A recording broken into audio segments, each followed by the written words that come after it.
Salut à toutes et à tous. Le monde regorge d'histoires fascinantes, de découvertes scientifiques et de phénomènes défiant notre compréhension.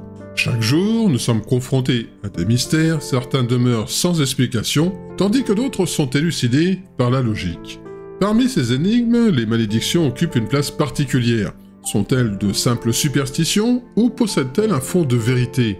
Les malédictions égyptiennes, par exemple, ont longtemps été associées à des histoires de mort et de malheur, frappant ceux qui perturbaient le repos des pharaons. Cependant, ces récits sont souvent le résultat de biais de confirmation, c'est-à-dire que chaque événement inhabituel s'interprète comme une preuve de la malédiction. En réalité, l'archéologue Howard Carter, découvreur du tombeau de Toutankhamon, vivra près de 2 décennies après cette découverte. D'un point de vue religieux, les malédictions sont également prises au sérieux, comme le montre leur présence récurrente dans les textes sacrés. Elles y sont décrites comme des forces réelles, tout comme les bénédictions, et les textes religieux offrent des enseignements sur leur nature et sur la manière de s'en libérer. En fin de compte, la croyance en la réalité des malédictions varie selon les perspectives culturelles, historiques et personnelles. En Grande-Bretagne, un mystérieux tableau se lie à une série d'incendies mortels de maisons, constituant l'unique connexion entre ces tragédies. Connu sous le nom de Crying Boy, le garçon qui pleure, il s'entoure de rumeurs de malédictions et de légendes urbaines. En Floride, une poupée sinistre surnommée Robert est réputée pour ruiner la vie de ceux qui croisent son chemin, engendrant une peur intense chez les victimes. Cette poupée est dite posséder un pouvoir destructeur. Pendant ce temps, en Californie, une riche héritière entreprend l'un des projets de construction les plus étranges de l'histoire. La maison Winchester, conçue pour apaiser les esprits vengeurs, est le résultat d'une prétendue malédiction familiale. Nichée au cœur de la Bretagne, la forêt de Brocéliande est un lieu aussi envoûtant qu'énigmatique. Réputée pour être le berceau des mythes arthuriens, elle est le décor des aventures du roi Arthur, des chevaliers de la table ronde et du magicien Merlin. Cette forêt mythique s'entoure de légendes et de mystères insondables. En explorant la forêt de Brocéliande, on découvre non seulement une beauté naturelle exceptionnelle, mais aussi une toile de fond riche en histoire et en mysticisme. C'est un fait, nous vivons réellement dans un monde étrange, et c'est sur Enigma et Mysterium.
Beaucoup d'entre nous croient aux superstitions, et pas seulement aux classiques comme les miroirs brisés, les chats noirs ou passer sous une échelle. Mais saviez-vous qu'il existe des milliers de croyances qui pourraient porter malheur?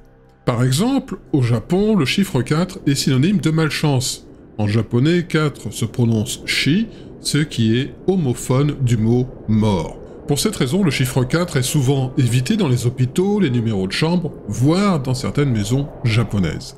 En Italie, le chiffre 17 se considère comme malchanceux. Cette superstition vient du fait que, en chiffre romain, 17 s'écrit XVII. En réarrangeant ces lettres, on obtient Vixi, ce qui en latin signifie « j'ai vécu », interprété ainsi comme un euphémisme pour la mort.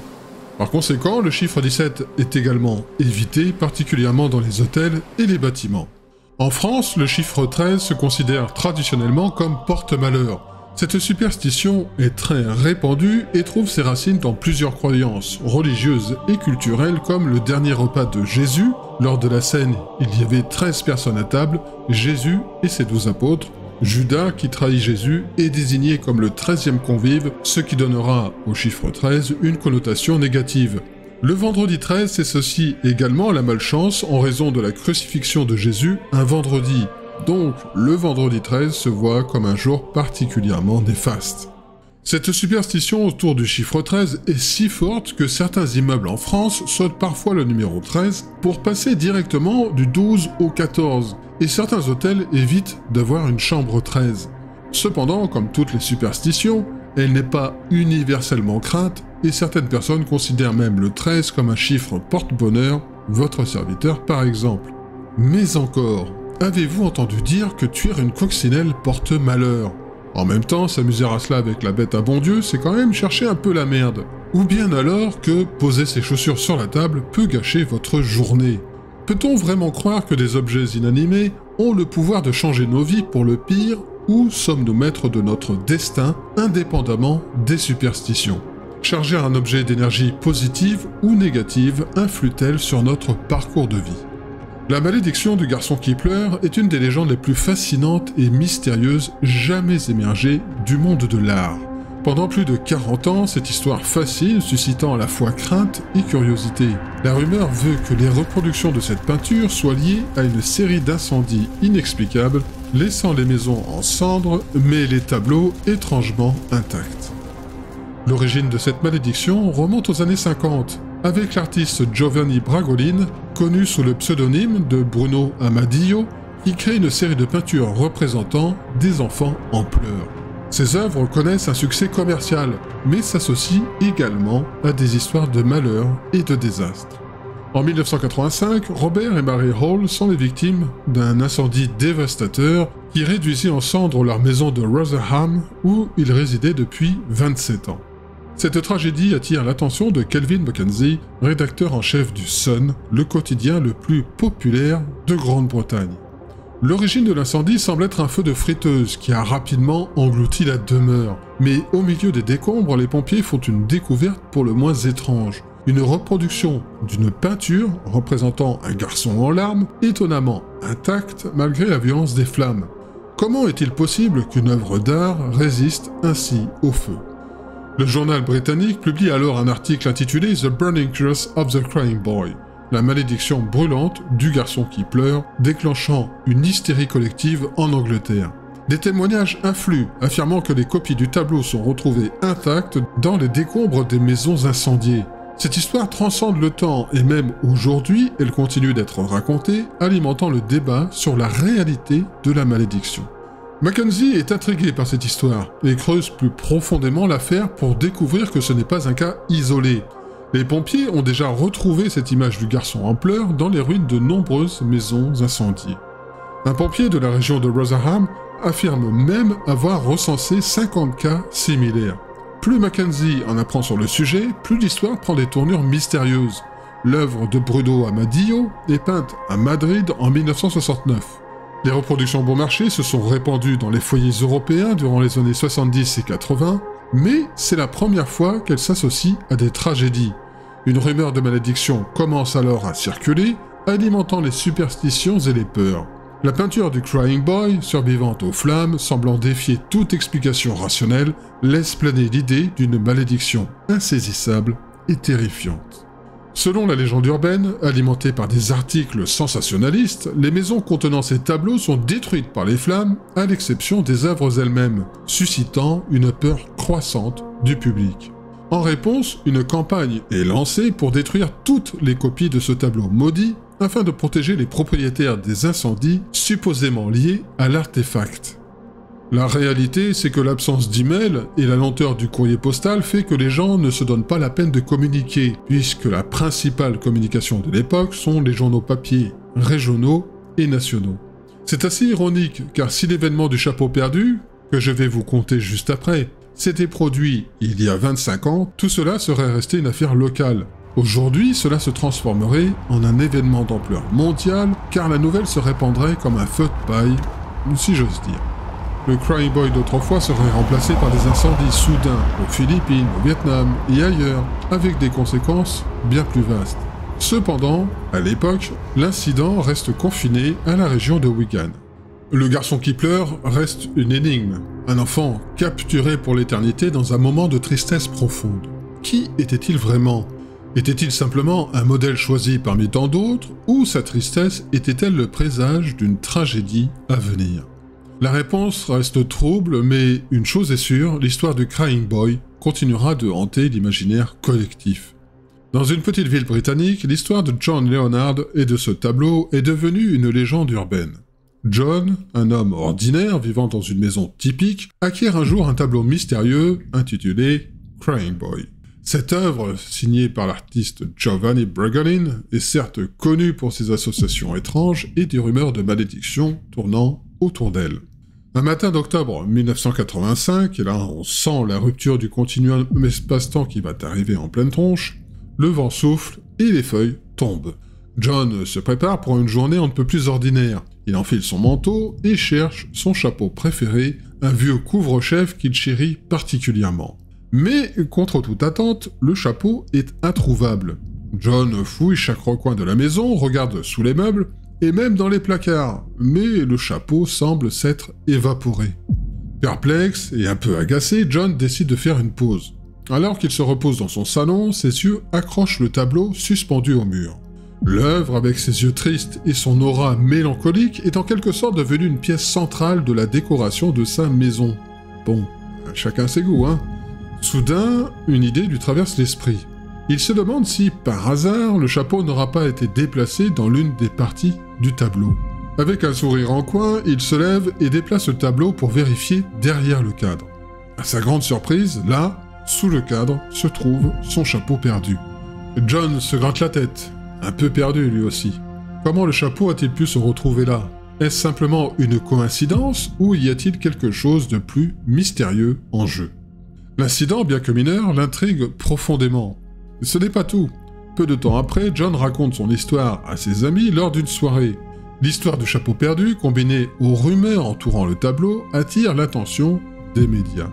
Un journal local rapporte l'incident comme étant lié aux mystérieuses propriétés du tableau Crying Boy. L'histoire se répand comme une traînée de poudre. Les sceptiques et les curieux se mettent à spéculer sur le rôle que le tableau joue dans cet événement complètement banal. Ce qui est sûr, c'est que ce tableau ajoute une nouvelle couche à son aura mystique. Et tandis que le chapeau perdu ne semble rien de plus qu'un simple oubli, il a suffi d'une touche de mystère pour faire naître des légendes et des interrogations qui continueraient à captiver les esprits pour les années à venir.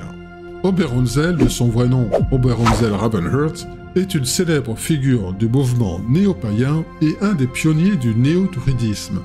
Il est surtout connu pour avoir fondé le Church of All Worlds, l'église de tous les mondes, dans les années 60. Cette organisation est l'une des premières églises néo-païennes en Amérique et jouera un rôle clé dans la diffusion des croyances et pratiques païennes modernes.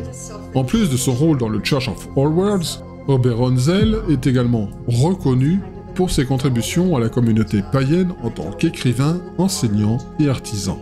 Il est également un des fondateurs du mouvement The Mythic Circle, un magazine de fantasy et de mythologie, et contribue au développement et à la popularisation de la religion Wicca et du néo-druidisme dans les années 60 et 70.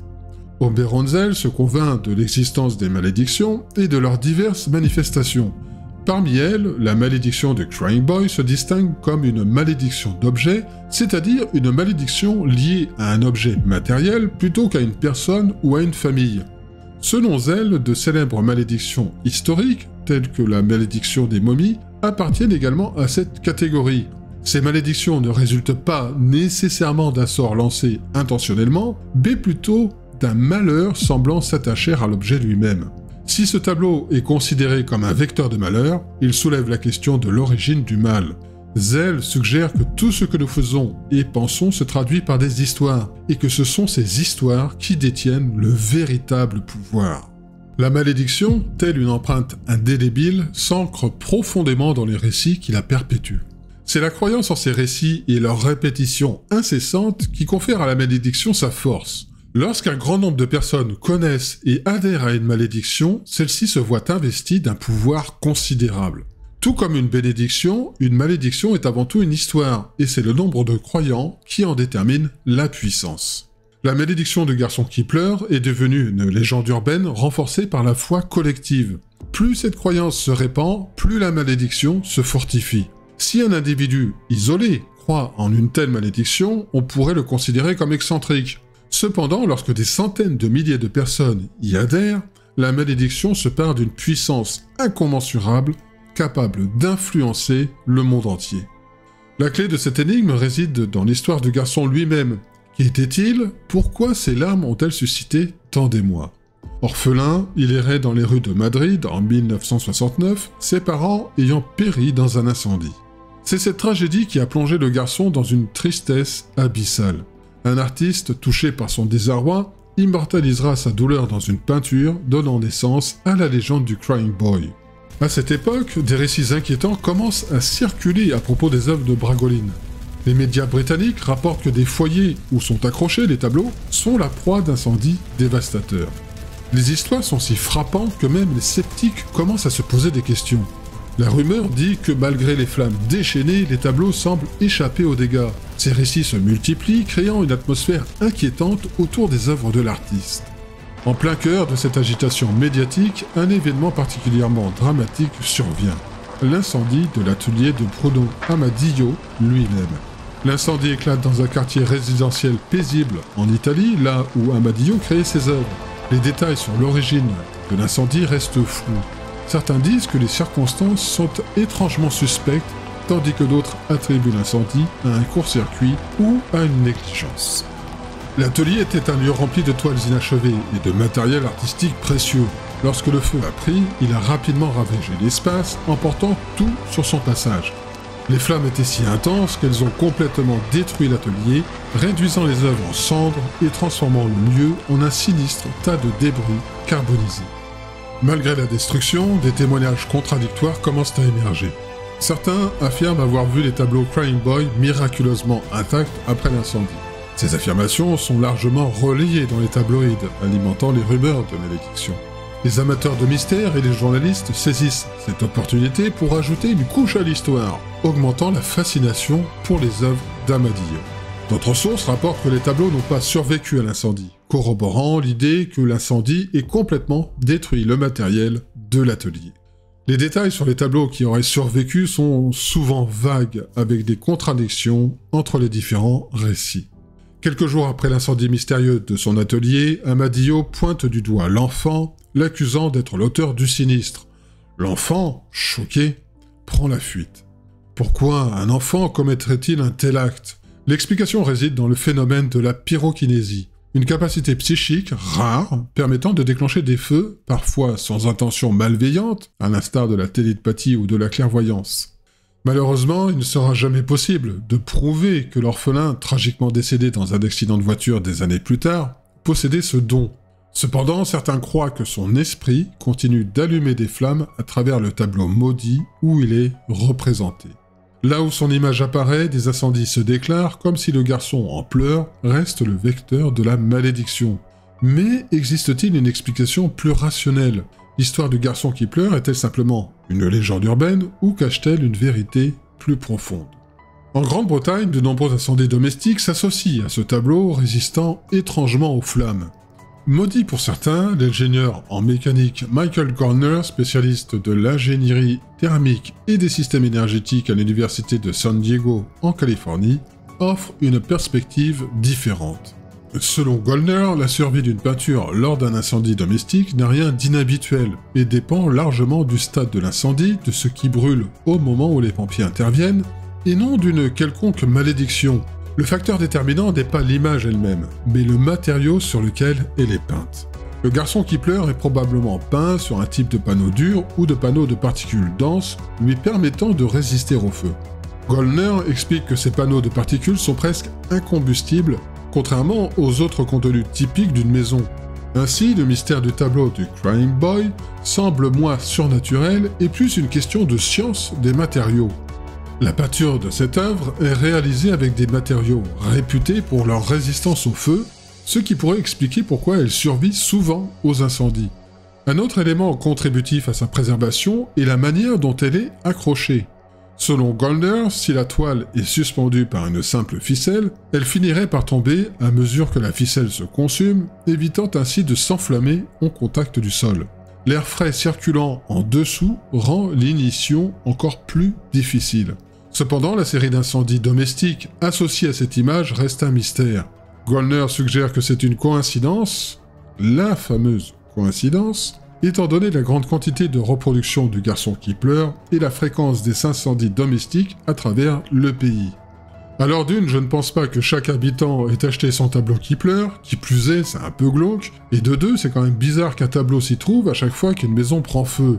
En Angleterre, la probabilité que des incendies se produisent n'est pas plus élevée qu'ailleurs. La légende des tableaux maudits influence principalement les perceptions culturelles plutôt que les statistiques officielles. Et pourtant, une fois de plus, cette histoire va faire apparaître que certaines personnes ont du mal à connecter deux neurones pour réfléchir par eux-mêmes. Goldner orchestre une expérience, introduisant un flux de gaz dans l'espoir de dévoiler le sort du tableau en cas d'incendie. La simulation de cet incendie se fait dans une pièce d'une maison de ville typique du Yorkshire. Le feu va être mis à la plupart des objets dans la pièce.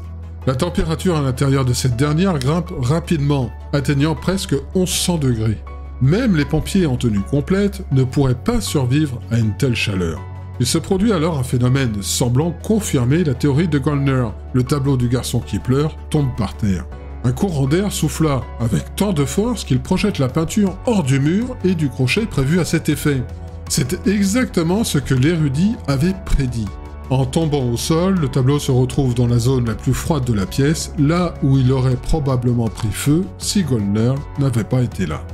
L'expérience démontre que les inquiétudes concernant le tableau sont infondées. Il trône sur leur mur et certains ont même survécu à des incendies. La prétendue malédiction n'est rien d'autre qu'une invention. En réalité, c'est l'imagination des gens qui s'emballent, cherchant à expliquer un phénomène qui se produit partout. Chaque incendie ne se termine pas en désastre si les pompiers interviennent à temps. La durabilité de la peinture dépend du feu, de la qualité de la peinture et de l'endroit où elle est placée. Le journaliste d'investigation Chris Harry est d'accord avec Goldner sur le récit du Crying Boy, affirmant qu'il est fabriqué de toutes pièces, exploitant l'ignorance et la superstition, deux ingrédients clés du sensationnalisme tabloïd. Harry propose une explication surprenante pour l'agitation autour de l'image, suggérant qu'elle est une diversion dans un climat de plus en plus tendu. Dans la bataille féroce pour la suprématie des médias se jouant entre les deux plus grands tabloïds britanniques, le Sun et le Mirror se positionne sur le plan moral. Cependant, l'affaire du garçon qui pleure est devenue un véritable festin pour le Sun. Selon Harry, le Sun s'empare de l'histoire du garçon en pleurs et l'exploite à fond. Lloyd, un génie du marketing, voit l'opportunité de vendre la peinture à des millions de personnes, représentant ainsi un marché de millions de clients potentiels. Le coup de maître de Mackenzie est de proposer aux lecteurs d'envoyer leur peinture au journal. Les gens envoient ainsi leur garçon qui pleure et le font éliminer en toute sécurité, comme s'il s'agissait d'un matériau dangereux, tel que l'amiante ou les déchets nucléaires, que l'on ne peut pas simplement jeter soi-même. C'était là une caractéristique du Sun de l'époque. Il ne se contentait pas de rapporter les nouvelles, il voulait être au cœur de l'histoire. Et voilà que cette histoire est devenue une saga vivante, avec des crédules pour courir et encore courir, et une histoire parlante dont tout le monde discutait. C'était parfait pour le Sun. Cette affaire se transformera en une croisade du Sun contre le Crying Boy, le tableau étant alors perçu comme ayant une sorte de force maléfique, le Sun se vantant d'avoir sauvé la population britannique de cette malédiction. Maintenant, sachant tout cela, prendriez-vous une de ces peintures chez vous, le fameux Crying Boy? Seriez-vous convaincu par la réputation sulfureuse qui l'entoure de cette superstition et prendriez-vous le risque? Après tout, la malédiction du garçon qui pleure n'est pas simplement une invention journalistique pour vendre des tabloïds. Elle est devenue une partie intégrante de la culture populaire, un récit transmis avec une combinaison de crainte et de fascination. Alors, ces peintures possèdent-elles réellement des pouvoirs surnaturels ou ne sont-elles que le produit d'étranges coïncidences? Peut-être que la vérité se situe quelque part entre les deux, dans les nuances de gris qui colorent souvent nos croyances et nos superstitions. Ce qui est certain, c'est que l'histoire du garçon qui pleure continuera à l'avenir d'alimenter les conversations et les spéculations. Le mystère du Crying Boy reste entier. Entre légendes et faits troublants, cette peinture continue de fasciner et d'effrayer. Malgré tout, il y a encore tant à creuser pour comprendre si cette malédiction est le fruit de l'imagination collective ou si quelque chose de plus sombre s'y cache réellement. Comme vous le savez, j'aime explorer chaque recoin d'un sujet, mais le temps me manque pour vous livrer toutes les réponses en une seule émission. C'est pourquoi je vous propose de continuer ce voyage la semaine prochaine avec une autre histoire fascinante, celle de Robert la poupée. Un jouet aux apparences innocentes, mais dont l'histoire pourrait bien vous donner des frissons. Rendez-vous la semaine prochaine pour plonger dans cette nouvelle énigme. N'oubliez pas le pouce bleu, l'abonnement et un petit tour sur mon Tipeee si le cœur vous en dit. À ciao tout le monde.